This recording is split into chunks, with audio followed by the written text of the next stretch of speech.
Doctors said he would never move. His parents had given up hope. But then, a tiny golden retriever did something no one could explain. What this puppy discovered would shock the medical world and change their lives forever. Stay till the end to witness the miracle that left scientists speechless and proved that sometimes the greatest healers come on 4 legs. The wind howled outside the small suburban home, rattling the window panes like an unwelcome intruder. The December air carried a biting chill, seeping through the cracks of the aging house, whispering against the walls like a silent warning. Inside, bathed in the dim glow of a flickering nightlight, Sarah Parker sat hunched over the crib, her hands gripping the railing so tightly her knuckles turned white. Her body ached from exhaustion, her eyelids heavy, but she didn't dare close them. She had done this every night for 6 months. Sarah exhaled slowly, trying to hold back the overwhelming sense of helplessness clawing at her chest. In the crib beside her, Noah whimpered softly. His tiny fingers twitched, his head shifted slightly, but his legs never moved. Spinal muscular atrophy. The words had become a death sentence, echoing in her mind ever since the doctors first uttered them. There was no cure.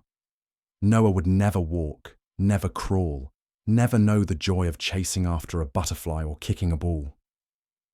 Tears pricked at her eyes, but she blinked them away. She couldn't break down. Not here. Not now. Not in front of him. Across the room, Michael stirred from the recliner, rubbing a tired hand across his unshaven jaw. His shirt was wrinkled, his face lined with exhaustion.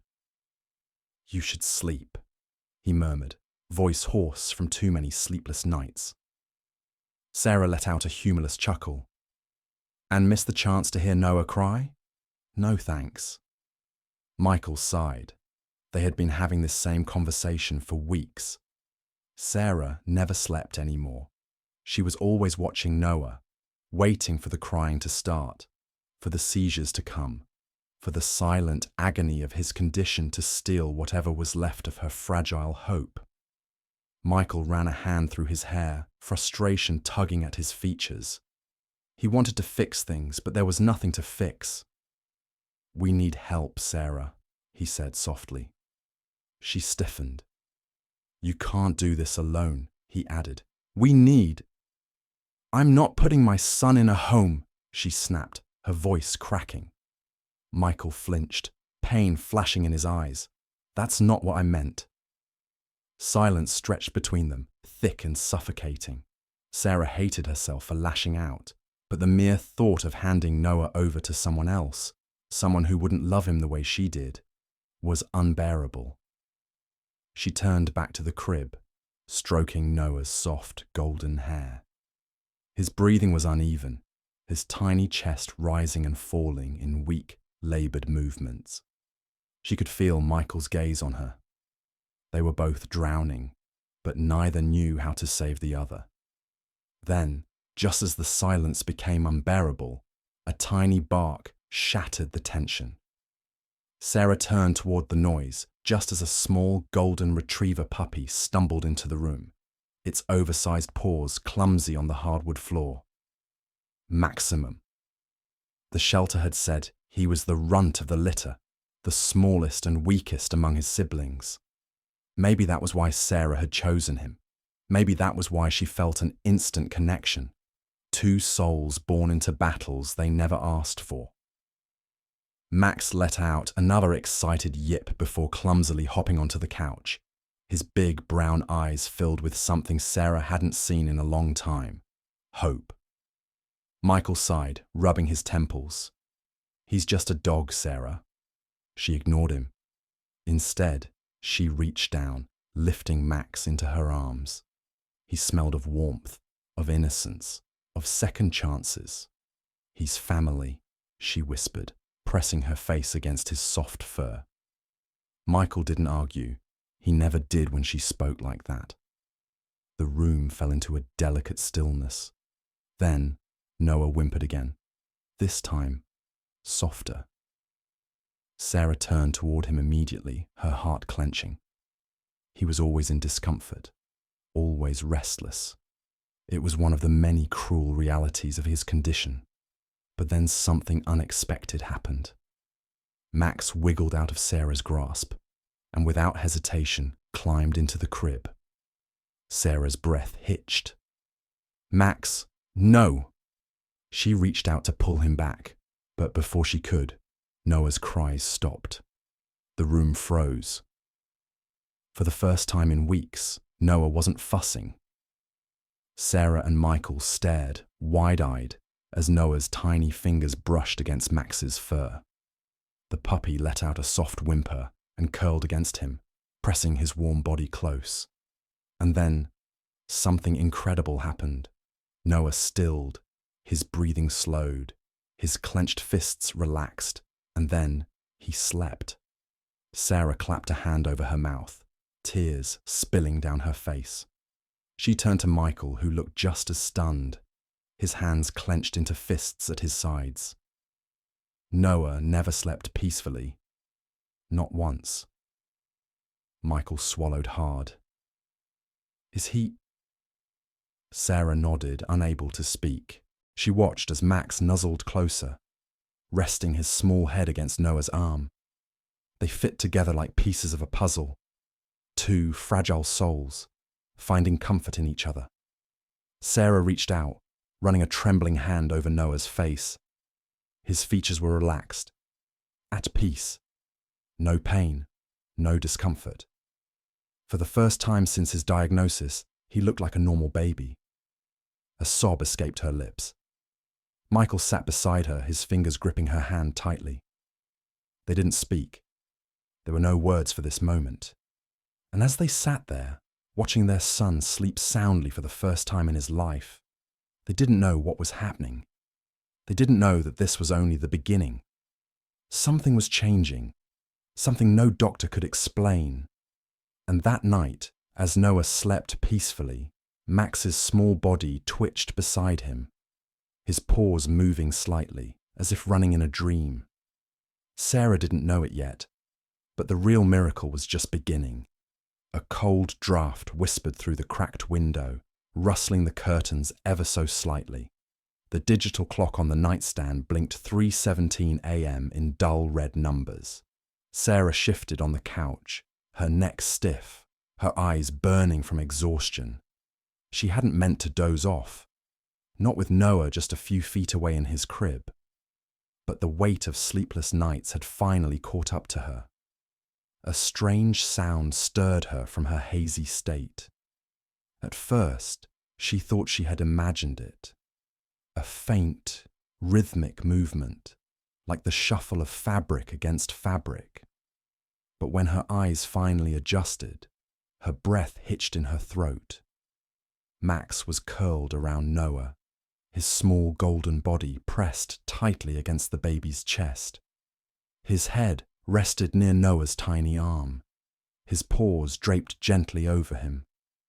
But that wasn't the strange part. Max's body was twitching, not just a normal, sleepy twitch, the kind that puppies had when they dreamed about chasing squirrels. This was different, deliberate, almost coordinated. Sarah sat up, her heart pounding. She rubbed her eyes, certain she was imagining things, but when she looked again, Max's small frame shuddered slightly, his back legs moving in rhythmic pulses. And then, her breath caught. Noah moved. It was small, barely noticeable at first, a twitch in his right hand, a tiny, almost imperceptible flex of his fingers. Sarah's pulse roared in her ears. Number. That's not possible. Noah hadn't moved his limbs since his diagnosis. The doctors said his motor neurons were deteriorating, that the signals from his brain to his muscles were too weak to function. It wasn't supposed to happen. Yet, it just did. Sarah stood up so fast she nearly knocked over the lamp beside her, Her breathing became shallow, disbelief gripping her like a vice. She took a step closer, heart hammering against her ribs. And then it happened again. This time, Noah's fingers twitched more noticeably, as if responding to something, as if following Max's movements. Sarah clapped a hand over her mouth. Her mind raced, trying to make sense of what she was seeing. Was it involuntary? Just a random spasm? A coincidence? Or was Max doing something? The puppy's small body trembled again, his hind legs shifting slightly, almost like he was running in place. And each time he did, Noah's arm jerked in response, as if his body were trying to mirror the movement. Sarah's knees nearly gave out.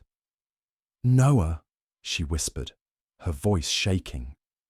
The baby remained still, his breath slow, his tiny chest rising and falling against Max's fur. Sarah swallowed hard. Maybe it was all in her head. Maybe she was just so desperate to believe in a miracle that she was imagining things. But then, Noah's fingers curled ever so slightly, gripping Max's paw. A sob caught in Sarah's throat. She wasn't imagining this. Tears blurred her vision as she reached out, her fingertips trembling as they hovered above Noah's hand. She wanted to touch him, to confirm that this was real, that something impossible was unfolding before her eyes. She hesitated. What if it stopped? What if this was some fluke, and the moment shattered the second she interfered? But before she could decide, Max let out a soft whimper and adjusted his position, nuzzling closer to Noah. His breathing deepened, his small frame relaxing against the baby's motionless body. And just like that, the strange twitching stopped. Sarah froze. Noah stilled too. His fingers unclenched, falling limp once more. The shift was so immediate, so precise, that chills ran down Sarah's spine. It was almost as if Max had been controlling it. Sarah sucked in a shaky breath, stepping back. She felt a cold wave of panic and awe crash over her all at once. She had to wake Michael. Spinning on her heel, she bolted toward the bedroom. "Michael!" she gasped, shoving his shoulder. He groaned, barely stirring. "What? Get up!" she whispered urgently.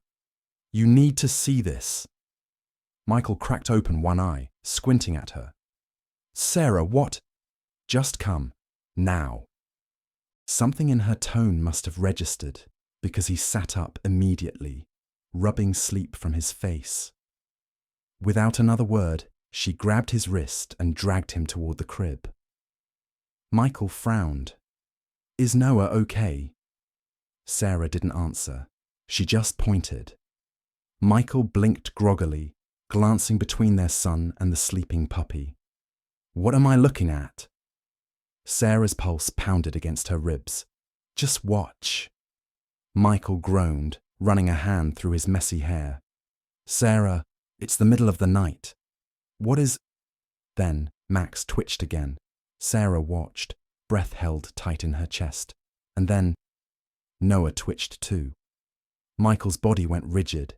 His tired eyes widened, darting between the baby and the puppy. "What the hell?" he breathed. Sarah nodded, tears spilling down her cheeks. "I told you." They stood in stunned silence as the strange phenomenon continued. Max's hind legs kicked softly, and a second later, Noah's fingers flinched, like a delayed reaction to something unseen. Michael took a step forward, his face pale. This isn't possible." "I know, but it's happening," Sarah exhaled shakily. "Yes." Michael stared at their son, his expression shifting from disbelief to something deeper, something dangerously close to hope. Max whimpered softly and finally settled into stillness, and just like before, Noah stopped moving too. Michael swallowed hard. "This can't be real. This has to be—" "I don't know what it is," Sarah whispered. "But we have to find out." Michael dragged a hand down his face, his mind clearly racing. Maybe it's just random. Maybe he's... Sarah shook her head. Number, it's not random. Max is doing something. They both turned toward the crib again, watching the steady rise and fall of their son's fragile chest. Michael inhaled deeply. We need to film this. Sarah's hands trembled as she wiped at her wet cheeks. Yeah. Neither of them spoke as the weight of what they had just witnessed settled over them. Something impossible was happening. Something beyond logic. Beyond science. And it all centered around a tiny golden retriever puppy who, somehow, was reaching Noah in a way no doctor ever could. But why? And how? Sarah wrapped her arms around herself, her mind spinning. They needed answers. And deep down, she knew this was only the beginning. The harsh fluorescent lights of the hospital corridor did little to soften the bleak anxiety that had settled over Sarah and Michael as they hurried Noah through the sterile halls. Every step they took echoed with the weight of hope and despair in equal measure. In the back of Sarah's mind, the surreal events of the night, Max's mysterious actions, and Noah's unexpected movements fused with her fears and dreams. Yet, as they reached the neurologist's office, the overwhelming need for answers pushed every other thought aside. Inside the cramped consultation room, the atmosphere was clinical and cool, an environment that felt painfully disconnected from the raw emotion of the past few nights. Dr. Hammond, a middle-aged neurologist with kind but guarded eyes, studied Noah's chart with an air of detached routine. His office walls were adorned with anatomical diagrams and inspirational quotes, none of which could ease the tension simmering in the room. Mrs. Parker, Mr. Parker, Dr. Hammond began in a measured tone. I've reviewed Noah's latest tests and monitored his progress closely over these past weeks. His condition, as we've discussed, remains consistent with spinal muscular atrophy. Frankly, any changes you're observing are likely just random muscle spasms that can occur naturally. His words, though intended to be comforting, struck Sarah like a blow. Sarah's eyes filled with unshed tears as she interjected, But we've seen him move in his sleep. His fingers, even when he's paralyzed, there's movement. And Max, our puppy, seems to be doing something that's making him feel better. Her voice trembled, a mixture of desperation and hope spilling out in a shaky whisper. Michael, standing rigidly by the side of the examination table, gave a half nod, his skepticism etched deeply on his face. We witnessed it, Doctor. It wasn't just a random spasm. It was like his body was responding to Max. Isn't that worth investigating? He demanded, his tone a blend of frustration and disbelief. Dr. Hammond sighed, his eyes narrowing ever so slightly as he exchanged a glance with a colleague who had joined the consultation, perhaps silently affirming his viewpoint.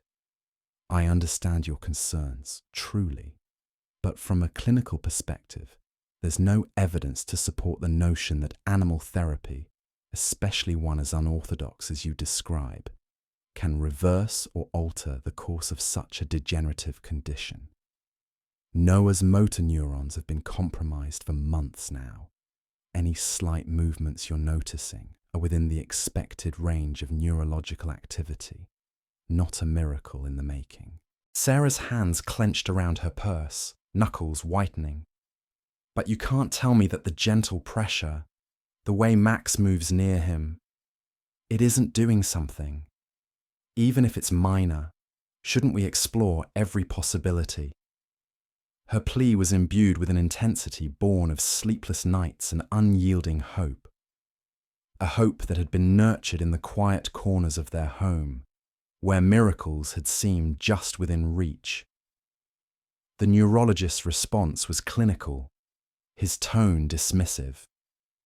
There's a long history of anecdotal reports about animal-assisted therapy providing emotional benefits and a sense of well-being. But that doesn't translate to significant physical changes in patients with conditions like Noah's. I'm sorry, but at this point, I must conclude that his condition is unchangeable. I advise you to focus on palliative care and supportive therapies. As Dr. Hammond's words settled into the sterile silence of the room, Michael's face betrayed his inner conflict, a war between rational skepticism and a desperate yearning for hope. He exchanged a weary look with Sarah, whose eyes burned with a stubborn fire. The word unchangeable echoed in her mind, an accusation against every moment of prayer and pleading that she had whispered into the night. After the consultation, they left the hospital with the doctor's final words ringing in their ears. In the cool night air outside, the couple stood silently on the hospital steps, grappling with the stark dichotomy between clinical detachment and the miraculous glimmers they had witnessed at home. Once in the car, the silence was thick until Sarah broke it, her voice resolute yet laced with uncertainty. "I'm going to do some research," she declared. "I can't just accept that nothing more can be done. There must be something about this animal therapy thing. There are studies, stories, anything that might give Noah a chance." Michael's response was measured, his skepticism as palpable as ever. "Sarah, I understand you want to believe in miracles, but we have to face the facts. Doctors have dedicated their lives to studying these conditions. They're not dismissing our experiences out of malice. They're relying on what science tells us." But Sarah was already immersed in her own resolve. That very night, after Michael had drifted off into a restless sleep, she sat at her desk with her laptop open, her fingers poised over the keyboard. The glow of the screen illuminated her determined face as she began to search for every shred of evidence linking animal behavior with neurological improvements in children with conditions like Noah's. She read studies on animal-assisted therapy, absorbed countless testimonials from other parents, and pored over the few cases where anecdotal accounts of miraculous recoveries were documented. Hours passed, and the soft hum of the computer became her only companion. The more she read, the more she felt a curious mixture of hope and trepidation. Every report, every statistical anomaly seemed to fan the embers of hope, even as the mainstream medical opinion remained firmly rooted in pessimism. It was as if the very idea of a miracle, once buried under the weight of clinical skepticism, was slowly clawing its way back into her heart. Yet, amidst the digital archives and forgotten medical journals, Michael's voice echoed in her mind, a voice of reason that reminded her of the harsh realities they were up against. Despite his initial doubts, Michael had also noticed the subtle changes in Noah. He remembered the night when, after Max nestled in the crib, Noah's tiny hand had curled around the puppy's paw.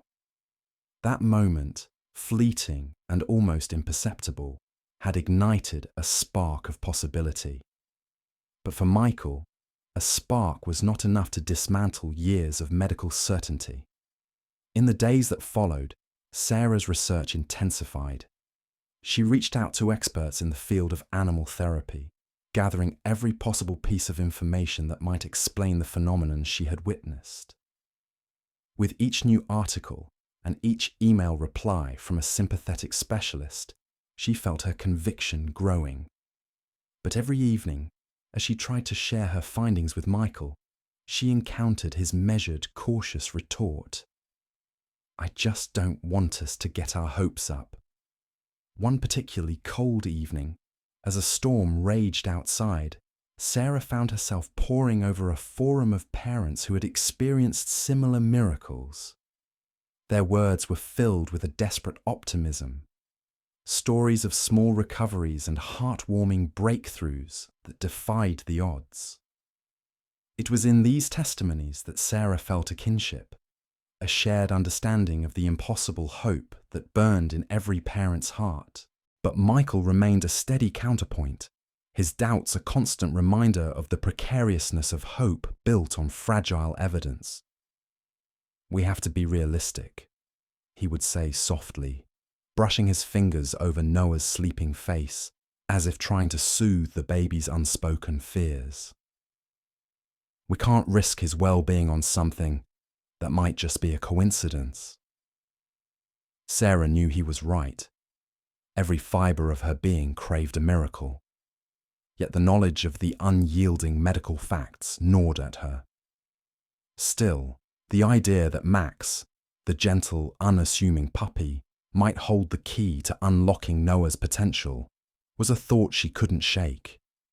It was a notion that transcended science, entering the realm of something almost spiritual. In the sterile environment of their living room, amidst scattered research papers and quiet debates, the tension between hope and reality waged an unspoken war. Michael would sometimes join her at the table, reviewing the studies with a critical eye, his analytical mind wrestling with the improbability of the miracle they witnessed. And yet, in the silence that followed, there was a mutual, unspoken acknowledgement that something extraordinary was happening, something that defied the limits of conventional medicine. As the days turned into weeks, the couple continued to navigate this labyrinth of conflicting emotions. The doctor's dismissal of the miracle left a bitter taste in their mouths, a constant reminder of the barriers imposed by clinical certainty.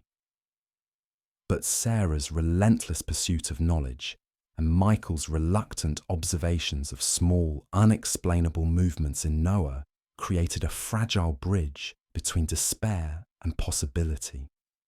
In a final attempt to reconcile their diverging perspectives, Michael and Sarah agreed to document every instance of Noah's movements, however slight, alongside Max's behaviour. They set up a small camera in Noah's room, determined to capture undeniable evidence that might challenge the entrenched opinions of the medical community. Each night, as the world outside succumbed to darkness, the quiet vigil in their home became a battleground of hope and doubt. One evening, as they reviewed the footage together, a pattern began to emerge, a subtle, almost imperceptible correlation between Max's gentle nudges and Noah's responsive twitches. The images, grainy and unassuming, held the potential to rewrite the narrative they had been resigned to accept. And though Michael's eyes revealed a persistent skepticism, there was also a dawning realization that perhaps, just perhaps, the miracle was not as unchangeable as the doctors claimed. The journey ahead was uncertain, fraught with the risk of shattered hopes and relentless skepticism. Yet as Sarah and Michael sat together in the dim light of their living room, surrounded by notes and digital evidence, they found a renewed strength in their shared determination. The dismissive words of the neurologist might have closed one door, but in its place, a small, stubborn window of possibility had been left ajar, one that promised not an easy cure, but a chance to rewrite the impossible. In that fragile space between clinical dismissal and heartfelt hope, the couple prepared to fight for Noah's future with every ounce of their being. And as the night deepened outside, they clung to the belief that miracles, no matter how elusive, were worth pursuing.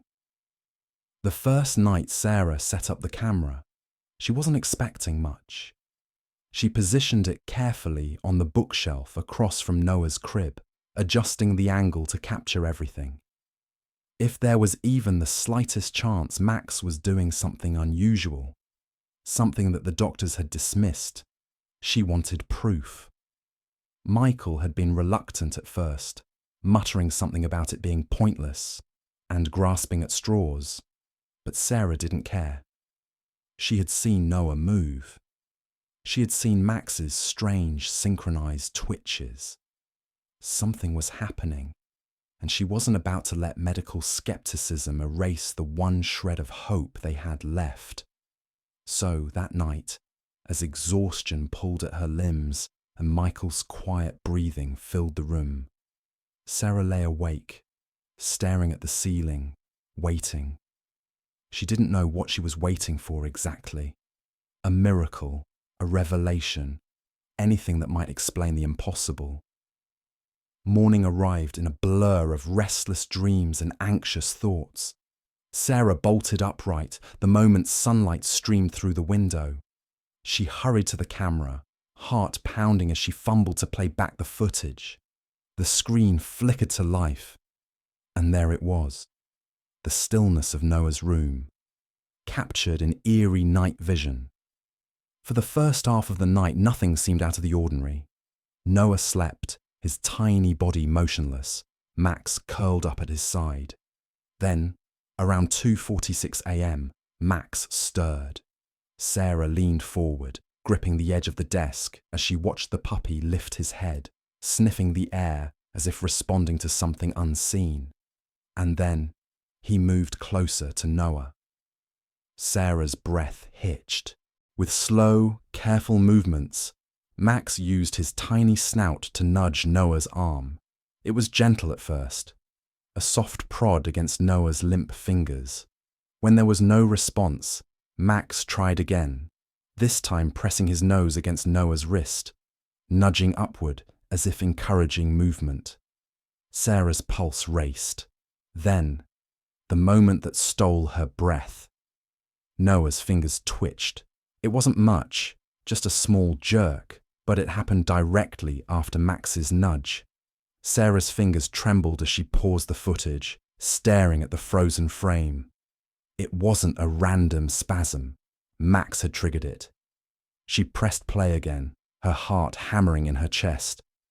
For the next few minutes, Max continued the same pattern. A gentle nudge to Noah's arm, then a pause. Another nudge, a moment of stillness. And then, tiny, barely noticeable movements from Noah. He was responding. Sarah pressed a hand to her mouth, her vision blurring with tears. Max wasn't just lying beside Noah. He was doing something. It wasn't random. It wasn't meaningless. He was teaching Noah's body to move. Sarah didn't hesitate. She shook Michael awake immediately. "Michael, wake up! You need to see this!" Michael groaned, rubbing his eyes. "What? What time is it?" "Doesn't matter," she snapped, dragging him to the desk. "Look at this." He blinked at the screen, still groggy, but the moment he saw Max's actions, he was wide awake. They watched the footage together, in utter silence. After it ended, Michael leaned back, exhaling sharply. "That could just be a coincidence," he muttered. Sarah gaped at him. "Are you serious?" "Sarah, babies twitch sometimes in their sleep. Maybe Max is just what? Performing targeted movements on specific parts of Noah's body. Michael, this isn't just a dog curling up with his owner. He's actively trying to get Noah to move." Michael ran a hand through his hair, sighing. I don't know. It doesn't make sense." Sarah's jaw clenched. "Of course it doesn't. Miracles never do." Michael fell silent, and that was the end of the conversation. For now. Over the next 5 nights, Sarah recorded everything, and each night the pattern repeated. 1 a.m., Max stirred, shifting closer to Noah. 2 a.m., gentle nudges to Noah's fingers, wrist, and arms. 2:45 a.m., Noah's first tiny responses. 3 a.m., Max adjusted positions, sometimes licking Noah's hands softly. 4 a.m., the movement slowed, and both of them drifted back into a deep sleep. Every night, like clockwork, Sarah was no longer just hopeful. She was convinced. Max was communicating with Noah's body in ways that defied logic. But why? Sarah sat at the dining table one evening, laptop open, papers scattered around her.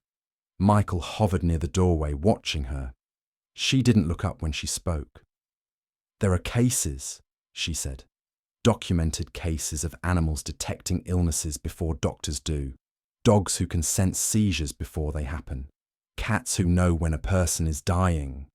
Michael crossed his arms. That's instinct. It's different from this. Is it? Sarah challenged, finally meeting his gaze. If animals can detect things we don't understand, why couldn't Max be picking up on something in Noah? Michael hesitated.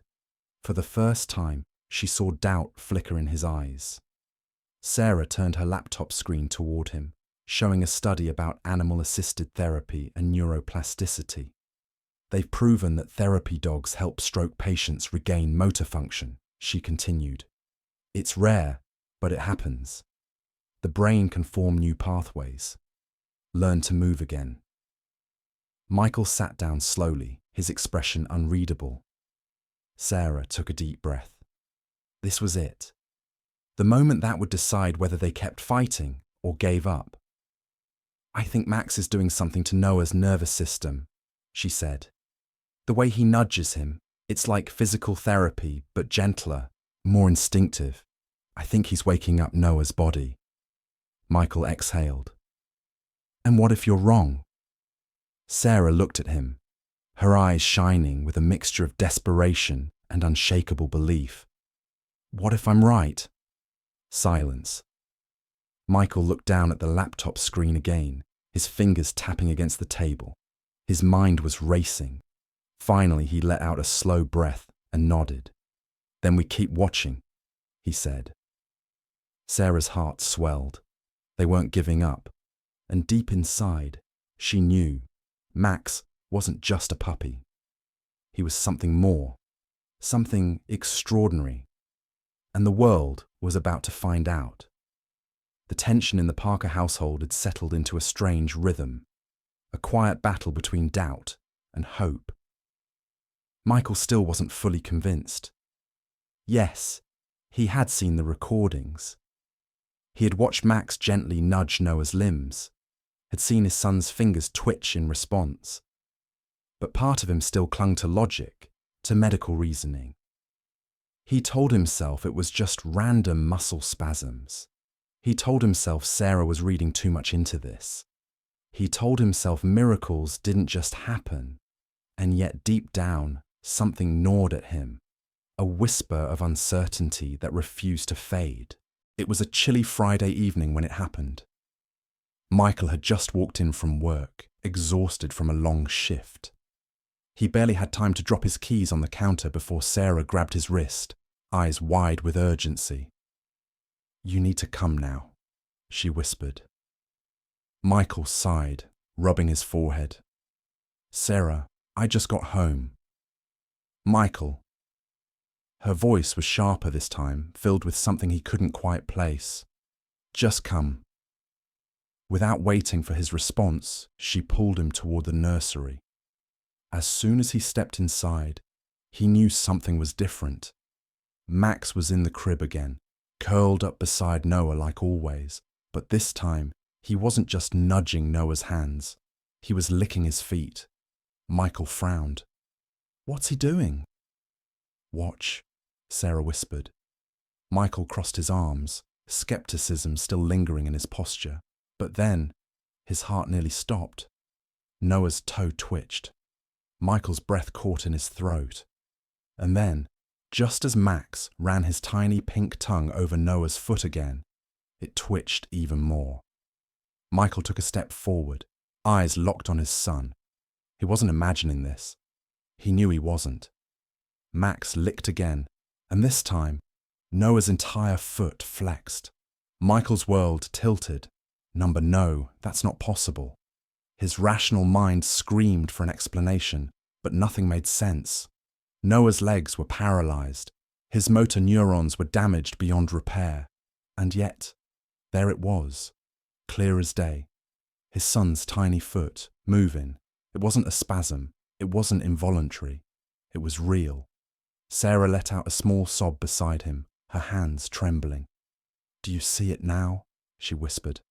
Michael couldn't speak. His throat felt tight. his mind refusing to process what his eyes were seeing. And then Noah let out a soft coo. It was small, barely a sound, but it shattered something inside Michael. Because for the first time since his diagnosis, Noah didn't just look like a fragile, helpless baby. He looked alive. The moment passed in a blur, but Michael couldn't shake it. Later that night, after Noah had fallen asleep and Max had curled up at his side, Michael sat with Sarah at the kitchen table. "I want to test something," he said finally. Sarah raised an eyebrow. "Test what?"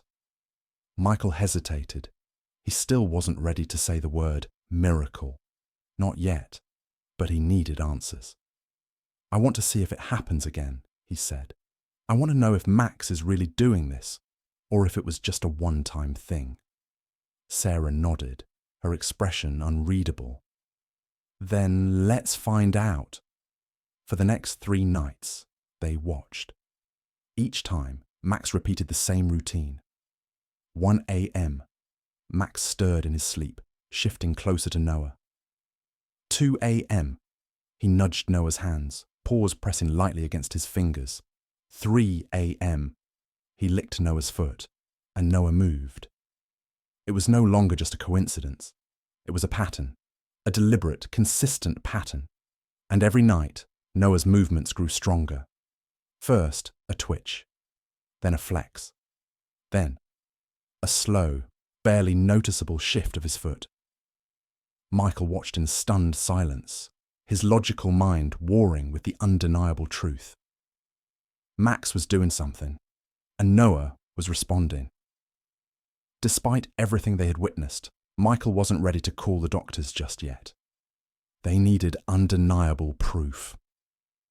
So, the next morning, Sarah set up a live video call with Dr. Hammond. The neurologist listened patiently as Sarah explained everything, her voice laced with urgency and conviction. Then, she played the footage. For 5 long minutes, Dr. Hammond watched. Michael studied his face, searching for any flicker of belief, any sign that the doctor saw what they saw. But when the video ended, Dr. Hammond only sighed. "I understand why you're hopeful," he said carefully, "but I have to be honest. These look like involuntary reflexes. Babies can have random movements, even those with severe paralysis. I don't see evidence that this is anything more than that." Michael's hands clenched into fists. He wanted to believe the doctor was wrong, but doubt crept back in. "But it happens every night," Sarah argued, "and only when Max interacts with him." Dr. Hammond shook his head. "It's still within the range of normal reflexive responses." Sarah's face fell. Michael felt something inside him snap. "So you're telling me," he said slowly, voice tight, "that it's just a coincidence that our paralyzed son's foot moves every time the dog licks it?" The doctor hesitated. "I'm saying there's no scientific explanation for this. And without scientific proof, we can't say that the dog is responsible." Michael wanted to yell, to argue, to demand that the doctor explain the impossible. But instead, he just nodded stiffly. The call ended, and the doubt remained. That night, Michael sat beside Noah's crib, watching his son sleep. Max lay curled up beside him, his small chest rising and falling in steady breaths. Michael exhaled. Maybe the doctor was right. Maybe this was just involuntary movement. Maybe they were just desperate for hope. But as he reached out, gently brushing his fingers over Noah's tiny foot, he realized something. Hope wasn't a weakness, it was a fight, and he wasn't ready to stop fighting. So the next morning, when Sarah asked him if they should keep going, keep documenting, keep pushing, keep believing, Michael finally answered without hesitation. Yes. Because whether science could explain it or not, something was happening, and he wasn't going to stop until he understood what it was. Sarah sat at the kitchen table, her hands hovering over her phone, her heart hammering against her ribs. She had thought about this for days, whether to share Noah and Max's story with the world. Michael had been hesitant. "Once it's out there, we can't take it back," he had warned the night before, arms crossed, brows furrowed in concern. "I know," Sarah had whispered, staring at the video footage looping on her screen. Max nudging Noah's hand. Noah's fingers twitching. Max licking Noah's toes. Noah's foot flexing. It was undeniable. The doctors wouldn't listen. The world had dismissed them. But what if someone, somewhere, could explain what was happening? What if this wasn't just some anomaly buried in medical doubt? What if this was hope? So that morning, Sarah took a breath and hit upload. The post was simple. A 2-minute video compilation of Max and Noah's nightly routine, along with a heartfelt caption. "Doctors said our son would never move. They told us his body was unchangeable, but Max believed otherwise. And now, we believe too." She tagged it with # Miracle Puppy and # Noah and Max. Then she set the phone down, exhaling. For the first few hours, nothing happened. Sarah went about her day, washing bottles, folding Noah's blankets, checking on him every few minutes like she always did. Then, just before noon, her phone buzzed. A single notification, then another, then 10, then 50. By the time she refreshed the page, the video had already been shared over 2,000 times. By nightfall, it had surpassed 1 million views. By the next morning, Sarah's inbox was flooded. News outlets, scientists, animal behaviorists, parents with disabled children. Everyone wanted to know more. Some called it a miracle. Others called it impossible. Reporters camped outside their home. Camera crews knocked on their door. Doctors who had once dismissed them now suddenly wanted to discuss Noah's progress. One particular headline spread like wildfire. "Can a puppy heal a paralyzed child?" The unbelievable story of Noah and Max. Michael, who had always been the cautious one, stood by the window, peering out at the news vans parked on their street. He ran a hand through his hair, muttering, "What the hell have we started?" Sarah held Noah close, watching Max wag his tail at the strangers outside. "We didn't start anything," she murmured. "Max did." With attention came scrutiny.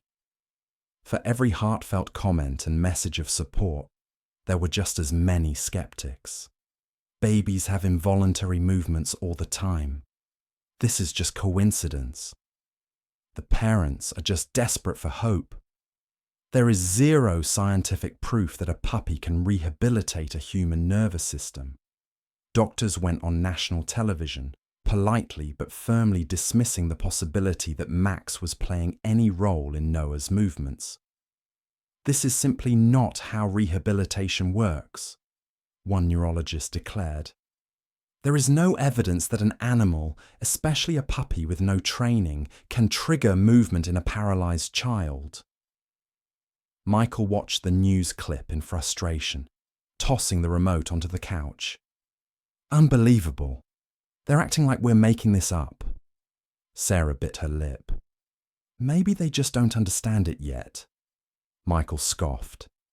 "Or maybe they don't want to." Then came the email that changed everything. Sarah almost missed it, buried under hundreds of messages in her overflowing inbox. It was from Dr. Evelyn Carter. Sarah gasped as she read the name. Dr. Carter was one of the most renowned animal-assisted therapy specialists in the world. She had worked with stroke victims, war veterans, and nonverbal children, helping them regain lost motor skills through therapy animals. And now, she wanted to meet Noah and Max. A week later, Dr. Carter arrived at their home. She was nothing like the rigid, skeptical doctors Sarah had grown used to. Dressed in a simple sweater and jeans, her grey-streaked hair was pulled into a loose ponytail, and she wore glasses perched at the tip of her nose. She knelt immediately when she saw Max, scratching behind his ears. "So," she said with a small smile, "you're the little therapist, huh?" Max wagged his tail, letting out a happy yip. Sarah and Michael led her inside, where Noah lay in his crib, cooing softly. Dr. Carter's eyes softened. "Beautiful boy." Sarah swallowed hard. "Do you think it's possible?" Dr. Carter straightened, folding her arms. "I've seen animals detect cancer, alert owners to seizures, even help non-verbal children speak for the first time." She turned toward Max. "But if what you're telling me is true, this would be groundbreaking." She glanced at Sarah. "I need to see it for myself." That night, Sarah and Michael prepared as they always did. The camera was set. The room was dimly lit. And Dr. Carter sat silently in the corner, watching. At 2 a.m., Max stirred. At 2:30 a.m., he nudged Noah's hand. At 2:45 a.m., he licked Noah's foot. Dr. Carter leaned forward, eyes locked on the crib. And then Noah's foot flexed. Dr. Carter inhaled sharply. It wasn't a twitch. It wasn't random. It was a response. When the footage ended, Dr. Carter sat in stunned silence. Michael broke the quiet first. "Well?" Dr. Carter blinked. Then slowly, she exhaled. "I don't know how," she admitted. "I don't know why." She turned to Max, shaking her head in awe. "But that puppy is doing something I've never seen before." She met Sarah's gaze. "We need to study this. We need to understand what's happening." Sarah swallowed past the lump in her throat. "So, you believe us?" Dr. Carter smiled. "I believe that the world just witnessed something extraordinary." By the time the sun rose, the internet had exploded again. This time, it wasn't just parents and reporters talking about Max. It was scientists, doctors, researchers. The puppy that's changing science. A new chapter in animal therapy? The miracle we can't explain. Sarah scrolled through the endless articles, her heart pounding. Max curled beside Noah, oblivious to the fact that the world now believed in him. Michael leaned against the doorway, arms crossed, a small, reluctant smile on his face. "Well," he murmured, "guess we're not crazy after all." Sarah reached down, stroking Max's soft fur. "No," she whispered, "we're just getting started." The world was watching. News outlets, medical researchers, and thousands of hopeful parents had latched onto Noah and Max's story. The miracle puppy and the paralyzed baby. One defying science, the other defying fate. For the first time since Noah's diagnosis, there was hope. Sarah and Michael had been cautious, unsure whether to embrace the growing attention. But deep down, they had started to believe. And then, just as quickly as the miracle had begun, it all started to fall apart. It was subtle at first. Noah, who had begun responding so consistently to Max's nudges, suddenly stopped. At first, Sarah brushed it off. Maybe he was just tired. Babies had good days and bad days, right? But by the second night, Max was the first to notice something was wrong. The puppy, usually full of energy, refused to eat. He sat by Noah's crib, whimpering, restless. His eyes, usually bright and playful, were dark with unease. Sarah frowned, kneeling beside him. "What's wrong, buddy?" she murmured, scratching behind his ears. Max didn't react. His gaze was locked on Noah. That was when Sarah noticed it. Noah wasn't moving at all, not even the small, involuntary twitches he usually had. His body was completely limp. Panic surged through her.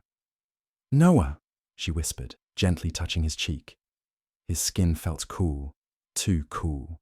His breathing was light, shallow. Her stomach twisted. Something was wrong. By the next morning, Noah had spiked a fever.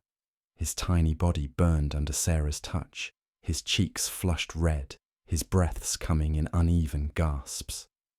Michael stood beside the crib, his face pale as he pressed a cool cloth to Noah's forehead.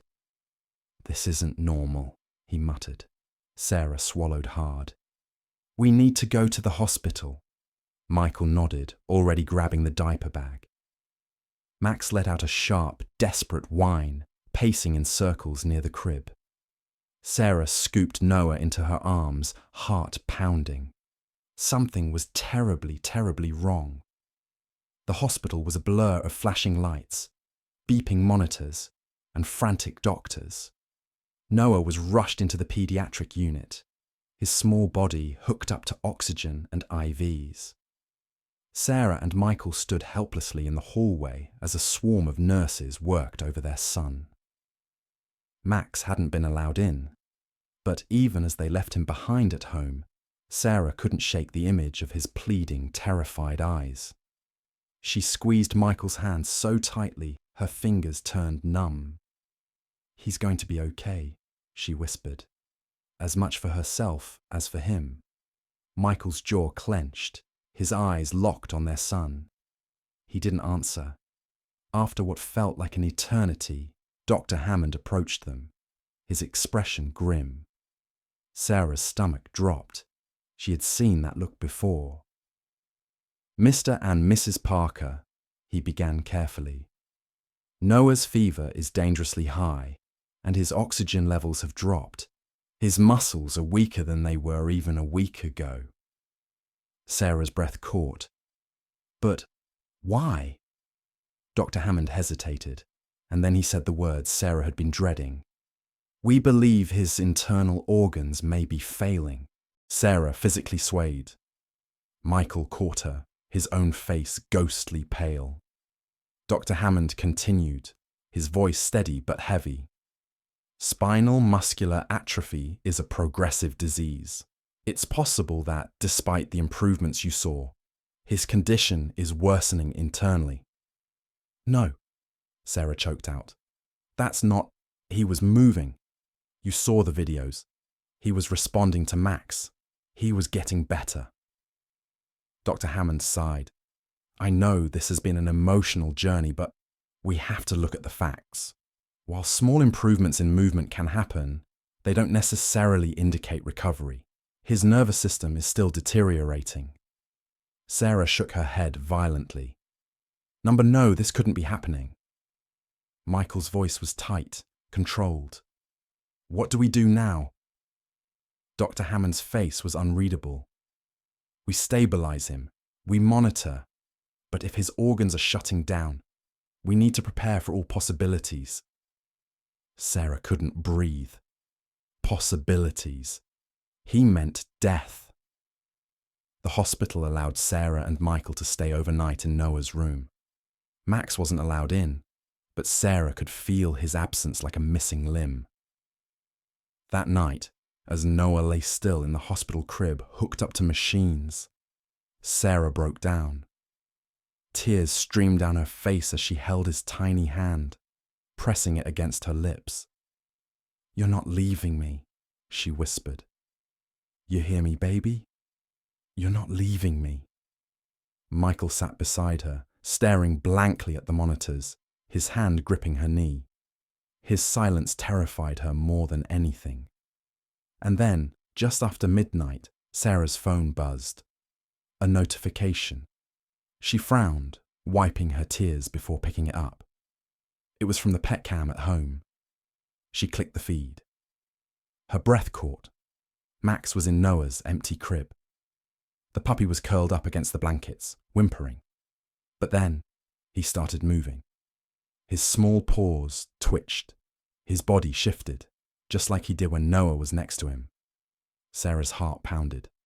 Michael leaned over. "What is it?" She turned the screen toward him. His eyes widened. Max was acting out the routine. Even though Noah wasn't there, he was nudging the air, pawing at the empty space where Noah should be. And then he let out the most heartbreaking cry Sarah had ever heard. Michael sucked in a sharp breath. "Oh my God!" Tears flooded Sarah's eyes. Max knew. He could feel it. He knew Noah was slipping away, and he was trying to bring him back. Sarah shot up from her chair, wiping her tears. "We need to bring Max here." Michael blinked. "What?" "He knows, Michael. He knows something's wrong. We have to try." Michael hesitated. Then he nodded. Without another word, he grabbed his keys and ran. Sarah turned back to Noah, brushing his damp hair from his forehead. "Hold on, baby," she whispered, voice breaking. "Max is coming." She didn't know if this was madness or desperation. She didn't know if it would change anything. But she knew one thing with absolute certainty. If anyone could bring Noah back, it was Max. The hospital halls were silent, save for the rhythmic beeping of machines and the low hum of fluorescent lights. Sarah sat hunched over Noah's crib, her fingers gripping his tiny hand as if sheer willpower could tether him to this world. His fever hadn't broken. His breathing was still weak. And despite everything they had fought for, he wasn't responding. Sarah had never felt so helpless. She barely noticed when Michael burst through the door, breathless and disheveled, Max tucked under his arm. "I got him in," he gasped, his chest heaving from the run. "No one saw." Sarah's head snapped up. You brought him?" Michael set Max down gently on the hospital bed. The little golden retriever immediately sprang to action, his tail wagging anxiously as he sniffed the air. Then, without hesitation, he climbed over Noah's legs and nestled beside him. Sarah held her breath. Max whimpered softly, nudging Noah's arm with his nose. When there was no response, he let out a small, desperate cry, and then he did something unexpected. Max pressed his tiny paws against Noah's stomach, not randomly, not out of comfort, with precision. He sniffed, then nudged the exact same spot again. Sarah's pulse quickened. "Michael, look at him." Michael frowned, watching as Max moved down Noah's leg, pressing his nose gently against the skin. He lingered at the lower spine, whimpering. "Why is he doing that?" Michael asked, his voice laced with unease. Sarah didn't answer, because deep down she already knew. Max wasn't just comforting Noah. He was sensing something the doctors had missed. A sudden knock at the door sent Sarah and Michael into a panic. Sarah quickly scooped Max into her arms, her heart hammering. If the hospital found out they had smuggled in a dog, they would be thrown out immediately. But when the door swung open, it wasn't a doctor. It was Dr. Evelyn Carter. The renowned animal-assisted therapist had flown in after hearing about Noah's case, eager to witness the so-called miracle puppy in action. Instead, she walked in on a secret hospital visit that could get them all in trouble. Dr. Carter blinked, then she smiled. "You smuggled in the dog," she said, a hint of amusement in her voice. Sarah and Michael froze, exchanging a nervous glance. But before either could explain, Max wriggled out of Sarah's grasp and ran straight back to Noah. Dr. Carter stopped smiling. She watched, her expert eyes following Max's movements carefully as he resumed his strange routine, pressing against Noah's lower spine, nudging specific areas along his legs. Then slowly, her expression changed. Not to amusement, not to dismissal, to shock. "What's wrong?" Sarah asked, breathless. Dr. Carter didn't answer at first. She just took a step closer. "Where exactly is Noah's paralysis located?" she asked. Sarah frowned. "They said his whole lower body." Dr. Carter nodded, her gaze never leaving Max. "Then why?" she said softly. Is your dog acting like Noah can still feel something? Sarah's breath hitched. Michael tensed. What do you mean? Dr. Carter knelt beside the crib, her sharp eyes locked on Max as he continued pressing his nose against the same areas. Finally, she whispered, I think he's detecting nerve activity. The room went silent. Sarah felt like the air had been knocked from her lungs. Nerve activity? Michael echoed. That's impossible. The doctors said his paralysis was complete, Dr. Carter interrupted. But Max doesn't think so. Sarah's legs nearly gave out. Michael clenched his fists. That doesn't make sense. If Noah's nerves were working, wouldn't the doctors have seen it? Dr. Carter hesitated, then glanced at Noah's medical chart. Not necessarily. If they weren't actively looking for residual nerve function, they wouldn't have tested for it. Sarah grabbed the crib railing for support. Are you saying that Noah's paralysis might not be permanent? Dr. Carter took a deep breath. I'm saying that this puppy has been targeting specific pressure points on Noah's body. He's been responding to signals that none of us can see, but he can feel. Sarah pressed a shaking hand to her mouth. Max had known all along. That's why he had been nudging Noah in those exact places. He wasn't just doing it randomly. He had sensed something everyone else had missed. Michael let out a sharp exhale. So, what do we do? Dr. Carter straightened. Her entire demeanor had changed. We call the doctors, we demand new tests, and we find out once and for all if this dog just uncovered the biggest medical mistake of Noah's life. Within an hour, Noah's neurologist, Dr. Hammond, was back in the room, annoyed, skeptical, and exhausted. This is absurd, he muttered, glancing at Sarah and Michael. Dogs do not diagnose nerve function. Dr. Carter folded her arms. Then prove me wrong. Dr. Hammond exhaled sharply, rubbing his temple. Fine.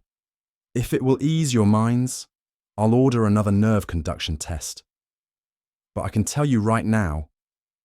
He cut himself off when Max suddenly let out a sharp bark. Everyone froze.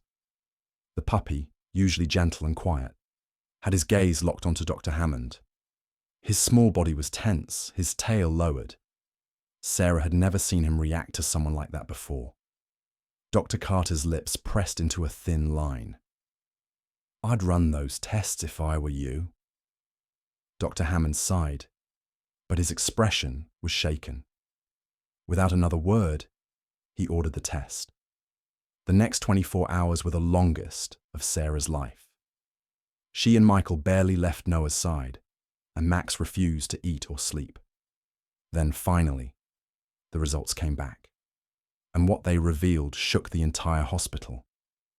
Noah's paralysis was not absolute. There was nerve activity, not much, but enough to suggest that his condition might not be permanent. Dr. Hammond was speechless. This wasn't in the previous tests, he admitted. Dr. Carter raised an eyebrow. And tell me, doctor, who found it? Dr. Hammond sighed. The dog. Michael let out a breathless laugh. Sarah burst into tears. She turned to Max, scooping him into her arms. You knew, she whispered. You knew all along. Max licked her face, his tail finally wagging again. And for the first time since Noah had fallen ill, Sarah finally felt hope again. Because now, they had proof. And the real fight was just beginning. Sarah had always believed that when the truth finally came to light, when doctors saw with their own eyes what Max had detected, everything would change. She had been wrong. Instead of the relief she had expected, they were faced with an even greater battle, a battle against time, against bureaucracy, against an impossible choice. The hospital room was eerily silent as Dr. Hammond stood before them, the test results in his hands. His face was pale, his usual confidence shaken. Sarah clutched Michael's hand, her heart hammering as she waited for the verdict. Dr. Hammond exhaled sharply. The latest nerve conduction studies, they show residual activity. Michael squeezed Sarah's hand tighter. Dr. Carter, standing beside them, nodded knowingly. Meaning? Dr. Hammond hesitated. Then finally he admitted what they had all been waiting to hear. Noah isn't completely paralyzed. His nervous system is responding, just not in a way we fully understand. Sarah's breath caught. Max, their tiny golden retriever, had sensed something the most advanced medical equipment in the world had overlooked. Michael ran a hand through his hair, his voice hoarse. So what does that mean? Is there a way to help him? Dr. Hammond shifted uneasily. There might be, but it's complicated. Dr. Hammond led them into a private consultation room, where he slid a folder across the table. There's an experimental treatment, he explained, a cutting-edge neural regeneration therapy. It's designed to stimulate nerve function in patients with conditions once thought irreversible. Sarah grabbed the folder with trembling hands, flipping through the pages. The words blurred together in a haze of medical jargon and desperate hope. It's still in early trials, Dr. Hammond continued. Only a handful of cases have been approved for human testing. But if Noah qualifies... He paused, choosing his next words carefully. It could give him a real chance at movement, a real chance at walking. Sarah's breath hitched. Walking. The word sent a rush of emotions crashing over her like a tidal wave. Michael exhaled shakily, his voice barely above a whisper. How soon can we start? Dr. Hammond hesitated. Then slowly he turned the folder to the last page. The estimated cost of the treatment stared back at them in bold, merciless numbers. $250,000. Sarah felt like the air had been sucked from the room. Michael's jaw clenched. What? Dr. Hammond sighed. Because it's still in trials. It's not covered by insurance. The cost is entirely out of pocket. Sarah's hands trembled. Michael shook his head. That's impossible. We don't have that kind of money. Dr. Hammond's expression darkened. And that's not the worst part. Sarah's stomach twisted. What do you mean? Dr. Hammond hesitated, then delivered the final blow. Noah's window for this treatment is closing. If we wait too long, the remaining nerve activity could shut down completely. Silence. Sarah's vision blurred. So, Michael said slowly, we either come up with $250,000 or we lose our son's only chance to move. Dr. Hammond didn't look them in the eye. I'm sorry, he murmured. The ride home was silent. Sarah stared out the window, the city lights blurring into streaks of colour. Michael gripped the steering wheel so tightly, his knuckles turned white. How the hell are we supposed to do this? He finally whispered. How do we find that kind of money? Sarah didn't answer, because there was no answer. They had drained their savings just to keep up with Noah's medical bills. They had nothing left. And yet, this was Noah's only chance. At home, Max greeted them at the door, wagging his tail excitedly. But when he saw Sarah's tear-streaked face, he whimpered and nudged her knee. Sarah dropped to her knees, wrapping her arms around him, sobbing into his golden fur. We're going to lose this, she whispered. Michael crouched beside her, his voice thick with emotion. We can't give up. Sarah sniffled. What do we do? Michael hesitated. Then, slowly, he pulled out his phone. He scrolled for a moment before turning the screen toward her. Sarah's breath caught. A GoFundMe page. The next morning, Sarah and Michael sat in front of their laptop, staring at the screen. Sarah's hands shook as she typed. Our son Noah was born with spinal muscular atrophy.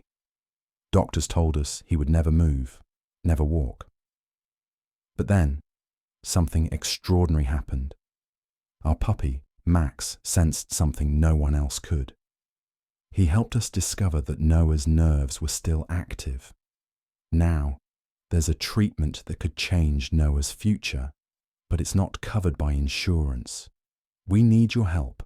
Please, if you can, help us give our son the chance to walk.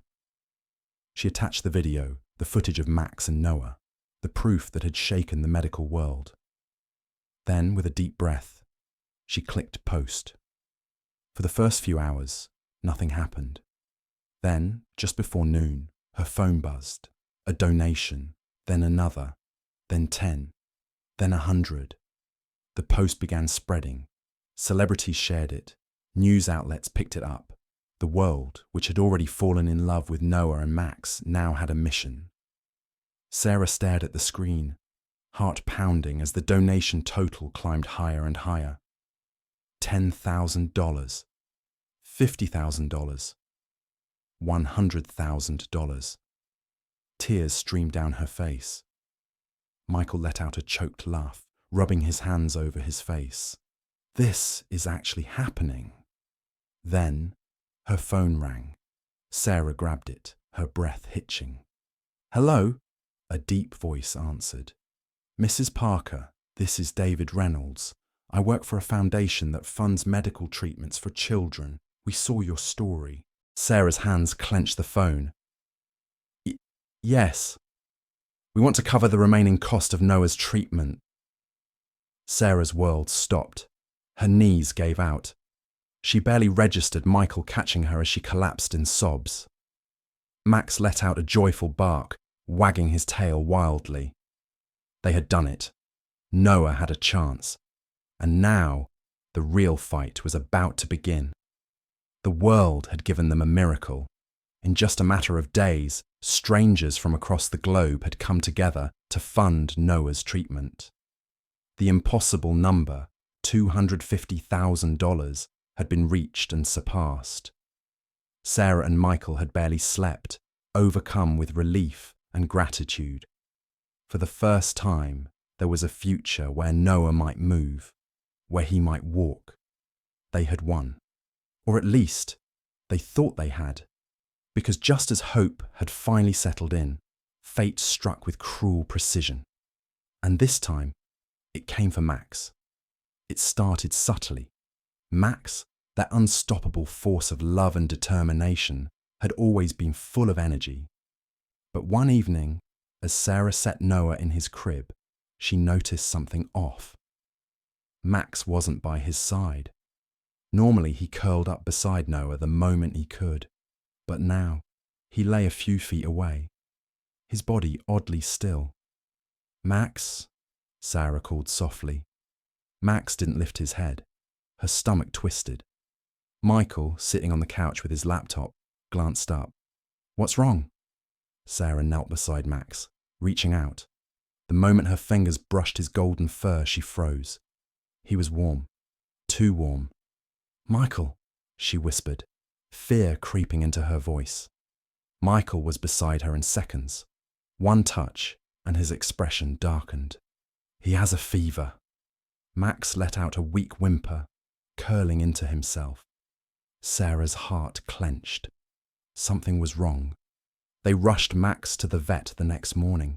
The waiting room felt like a cruel mirror of the hospital, where they had spent so many nights fearing for Noah. Sarah paced, biting her nails. Michael sat stiffly in the chair, jaw tight. Then the vet walked in. Dr. Evans, a tall man with gentle eyes, looked troubled. He held a clipboard tightly, as if bracing for impact. I need you to prepare yourselves, he said quietly. Max is very sick. Sarah's breath hitched. Michael tensed. How sick? Dr. Evans exhaled, then looked them in the eyes. Max has IMHA, immune-mediated hemolytic anemia. It's rare, and it's fatal if left untreated. Sarah felt the world tilt. Michael leaned forward, his voice rough. Fatal, Dr. Evans nodded. His immune system is attacking his own red blood cells. It's why he's so weak. If we don't act fast, he won't make it. Sarah's vision blurred. What do we do? Dr. Evans hesitated. There's a treatment, a new therapy that's had success in reversing IMHA, but he swallowed, and that's when Sarah knew. There was a catch. Michael's voice was barely above a whisper. How much? Dr. Evans looked at them with sorrowful eyes. $250,000. Silence. Sarah felt physically ill. The same number, the exact same amount they had raised for Noah's treatment. Michael shook his head, his voice hoarse. That's not possible. That's all the money we have. That's Noah's only chance. Sarah couldn't breathe. Max, their miracle, their hope, was dying, but so was Noah's chance to walk. They couldn't afford both. Sarah looked at Max, lying weakly on the table, his breathing shallow. Then she looked at Noah, asleep in Michael's arms, his future so close, just within reach. She felt like she was breaking apart. Michael swallowed hard. We can't choose Max over Noah. Tears spilled down Sarah's cheeks. I know, but the thought of losing Max, the very reason they had gotten this far, was unbearable. Sarah pressed a trembling hand over her mouth. What do we do? Michael closed his eyes, his face crumbling. For the first time, he had no answer. Sarah didn't mean to tell the world. That night, after hours of silent tears, she typed a post, just to vent. We never thought we'd be in this position. We fought for Noah's treatment and the world gave us a miracle. But now, the very dog who made that miracle possible, Max, is dying, and his only chance at survival costs the exact same amount as Noah's therapy. How do you choose between saving your child's future and saving the soul who brought that future to life? She didn't ask for donations. She didn't expect anything. She just wanted the pain out of her chest. Then, the world saw it, and everything exploded. By the next morning, Sarah's phone was blowing up. She blinked groggily at the screen, barely processing what she was seeing. Tens of thousands of comments, hundreds of thousands of shares, and then a GoFundMe link. Sarah sat up. Her hands trembled as she clicked it. Someone, a stranger, a follower, a believer, had started a fundraiser for Max. Save Max was trending. Donations poured in. $5,000, $50,000, $100,000. Sarah gasped. Michael woke up beside her, confused, until he saw the screen. Then, the moment that changed everything. Her phone rang. A voice on the other end spoke. Mrs. Parker, this is Robert Jensen. I run a non-profit for canine medical research. We saw your story. We'd like to fund Max's treatment in full. Sarah's world stopped. She burst into tears. Michael pulled her close as sobs racked her body. They didn't have to choose. Max would live. Noah would get his treatment. And the world, the same world that had doubted them, called them crazy, dismissed them, had come through for them once again. 1 week later, Max was admitted for treatment. As he lay on the vet's table, hooked up to IVs, he wagged his tail weakly, looking up at Sarah. She leaned down, pressing her forehead to his. You saved us, buddy, she whispered. Now it's our turn to save you. Michael placed a hand on her shoulder, and in the next room, Noah waited for his own life-changing therapy. 2 fighters, 2 miracles, 2 lives that refused to give up. And because of love, because of hope, because of a little golden retriever who had changed everything. Both of them would get their second chance.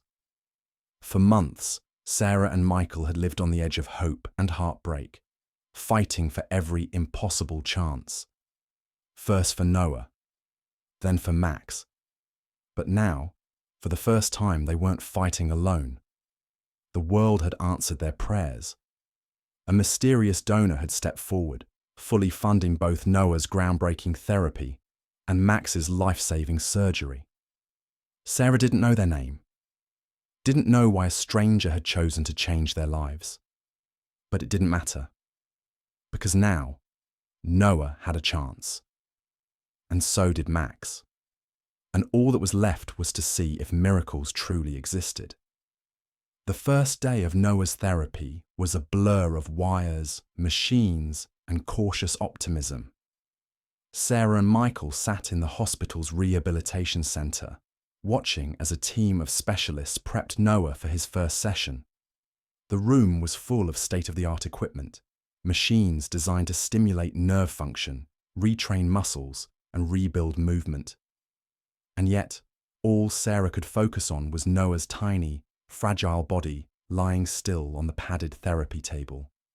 He looked so small, so breakable. Dr. Evelyn Carter stood beside them, clipboard in hand, the same woman who had believed in Max's instincts when no one else had. "We'll start with gentle stimulation," Dr. Carter explained, adjusting the sensors on Noah's legs. It might not seem like much at first, but over time, the goal is to reawaken his neural pathways. Michael exhaled sharply. "And if it doesn't work?" Dr. Carter met his gaze. "Then we try again." Sarah swallowed past the lump in her throat, squeezing Michael's hand. They had come this far. They weren't giving up now. For the first few weeks, progress was slow. Noah didn't move, didn't respond, didn't show any of the tiny signs Sarah had prayed for. There were days when she thought they had been wrong, that maybe the doctors were right. Maybe Max's discoveries had been nothing more than cruel coincidence. But then, one morning, everything changed. Sarah sat beside Noah's therapy table, running her fingers through his soft golden curls as Dr. Carter ran another round of neural stimulation. Max lay on the floor nearby, watching intently. His tail twitched every time the machine buzzed, as if he could feel the energy radiating through the room. Dr. Carter adjusted the setting, turning to Sarah. "Let's try something new today." Sarah nodded, her heart already pounding. Dr. Carter gently lifted Noah's tiny hand and placed Max's paw in it, the same way it had happened all those nights ago, when Max first curled beside him in his crib. Then she whispered softly, "Come on, baby. You know how to do this." Sarah held her breath. For a moment, nothing happened. Noah's fingers remained still, his hand limp, and then his fingers twitched. Sarah gasped. Dr. Carter's head snapped toward the screen, watching as the machine registered a flicker of neural activity. Michael shot to his feet. "Did he?" Then Noah's fingers curled. Not by much, not tightly, but it was there. A movement, a choice, a sign of life. Sarah let out a strangled sob, her hands flying to her mouth. Dr. Carter's voice was thick with awe. "That was voluntary." Max let out a sharp, excited bark. Noah had moved, and this time it hadn't been a reflex. It had been real. After that day, everything changed. Noah's therapy intensified. He spent hours each day in the rehabilitation center, stretching, stimulating, and strengthening muscles that had never been used before. It was slow, agonizingly slow. But there was progress. His hands grew stronger. His arms no longer fell limp at his sides. And then came the day when Dr. Carter told them it was time. Time to see if Noah could sit up on his own. The room was filled with doctors, therapists, and cameras. Everyone wanted to see the miracle child take his first independent movement. But none of them mattered, because for Sarah and Michael, this was a moment meant for only them. Max sat beside Noah's therapy mat, his ears perked up, his body poised, waiting, watching. Dr. Carter knelt beside Noah, her voice soft but firm. "Are you ready, sweetheart?" Noah, now nearly a year old, looked at her with bright, curious eyes. Then slowly, he turned his gaze to Max. Sarah's heart ached at the trust in her son's expression. Dr. Carter gently placed her hands under Noah's back. "Okay, baby boy." Sarah and Michael held their breath. Noah strained. His tiny muscles trembled, his body unsure, his mind fighting against months of stillness. For a terrifying moment, nothing happened. Sarah clenched Michael's hand so tightly she thought she might break. And then, Noah moved. Not a lot, just an inch, then another. And then, in a moment that defied science, defied logic, defied every grim prediction ever placed upon him, Noah sat up, completely on his own. The room erupted. Doctors gasped. Therapists clapped. Michael let out a choked, disbelieving laugh, tears streaming down his face. Sarah collapsed onto the floor, sobbing. Max let out a sharp, joyful bark, his tail wagging so hard his whole body wiggled. And Noah, sweet, beautiful, unstoppable Noah, laughed, a deep, happy, triumphant laugh. Sarah couldn't move. She could barely think. All she could do was stare at her son, who was sitting upright on his own, smiling at Max like he had known all along that this day would come. Michael dropped to his knees beside her, pulling her into a tight embrace. They had prayed for this, fought for this, risked everything for this. And now, they had won. Sarah reached out, brushing her fingertips over Noah's chubby little hand.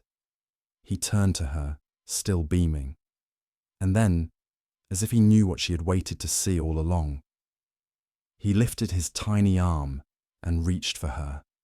Sarah let out a sob so raw it shook her entire body. She grabbed his hand and held on for dear life, because now, for the first time, he was holding on too. Michael kissed the top of her head, his voice shaking. He did it. Sarah exhaled, her whole world shifting. "No," she whispered. "We did." Max let out another bark, jumping onto the mat beside Noah, licking his cheek. And for the first time in a long, long time, Sarah believed in miracles. A year ago, Noah Parker had been a child confined to stillness. Doctors had spoken in hushed tones, their faces full of quiet pity as they told Sarah and Michael the same devastating words over and over again. "Your son will never walk. His condition is unchangeable. Prepare for the reality of his limitations." But those words, those impossibilities, had crumbled under the weight of something stronger: hope, faith, and a golden retriever named Max. The morning of Noah's second birthday was crisp and bright, the sky a perfect stretch of blue. Sarah stood by the window, her fingers pressed lightly against the glass as she watched Michael and Noah outside. Max was there too, always by his side. It had been a full year since that first breakthrough, since Noah had sat up on his own. Since then, he had fought for every single inch of progress, every therapy session, every exercise, every painstaking attempt to teach his body what it had never known before. There had been moments of frustration, of setbacks that had made Sarah's heart ache with helplessness. But through it all, Max had never left Noah's side. Through the long hours of therapy, he had been there, nudging Noah forward, wagging his tail with every small success. Now, as Sarah watched, she knew today was different, because today, something remarkable was about to happen. A small crowd had gathered at the park. Family, friends, therapists, reporters. Noah's story had become one of the most talked about medical breakthroughs in the world. Scientists still struggled to explain how a puppy had detected what no doctor could. They called it instinct, an anomaly, an unexplained connection between animal and child. But Sarah didn't care for their explanations, because today Noah was about to prove that miracles could not be defined by science alone. Max sat beside him on the grass, his golden fur glowing in the sunlight, his eyes locked onto Noah with unwavering focus. Michael knelt beside their son, adjusting the tiny braces that supported Noah's legs. "You ready, buddy?" he asked, his voice soft. Noah beamed. He wasn't scared, not today. Today he was ready. Michael stood, taking a careful step back. Max did the same. And then Noah took a breath, clenched his tiny fists, and stood. The crowd fell silent. Sarah's hands flew to her mouth, her chest tightening with the force of emotion. He was standing, all on his own. The boy who had once been trapped in his own body was defying everything. Then, in the stillness of the moment, Noah moved, one foot forward, then the other, a wobbly, uncertain step, but a step, and then another. Max, as if sensing what was happening, moved beside him, his body low, his pace slow, matching Noah's every movement. Step by step, side by side, and then Noah let go. For the first time, he walked without help. Tears streamed down Sarah's face as she let out a strangled sob, gripping Michael's arm for support. Michael was crying too. They had dreamed of this moment, fought for it, prayed for it. But nothing could have prepared them for the sheer power of watching their son walk. Noah giggled, stumbling slightly, but Max was there, nudging him back into balance. The crowd erupted into cheers, some people openly sobbing, others simply standing in stunned silence, unable to believe what they were seeing. Sarah ran forward, dropping to her knees as Noah took his final step straight into her arms. She held him close, her body shaking as she whispered, "You did it, baby. You did it." Noah's tiny hands cupped her face. And then, in the sweetest, most joyful voice, he said, "Max helped." The crowd laughed through their tears. Max let out a happy bark, wagging his tail furiously as he licked Noah's face. And that was when Sarah realized something. Max hadn't just helped Noah learn to move, he had taught him how to believe. That night, after the celebration had died down, Sarah tucked Noah into bed. He was exhausted, his little body curled up under his blanket, but his hand never left Max's fur. The golden retriever lay beside him as he always had, as he always would. Michael leaned against the doorway, watching them. "I still can't believe it," he murmured. Sarah smiled, brushing her fingers through Noah's soft curls. "I can," she whispered. Michael glanced at her. "You really think Max was meant for him, don't you?" Sarah nodded. "I don't just think it." She looked down at the boy who was never supposed to move, sleeping peacefully beside the dog who had given him a future. "I know it," Michael exhaled, rubbing his jaw. "What now?"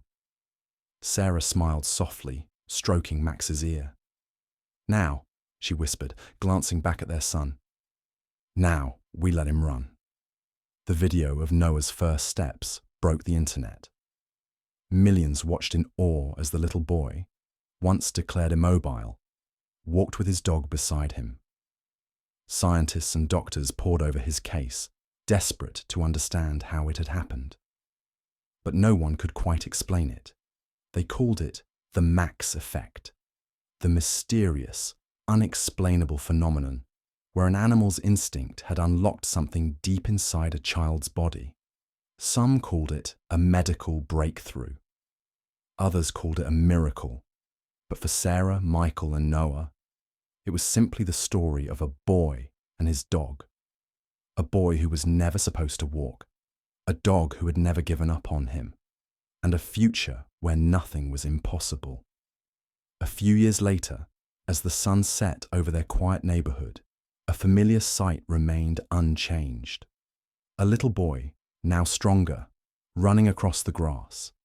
And beside him, his golden retriever, chasing after him every step of the way.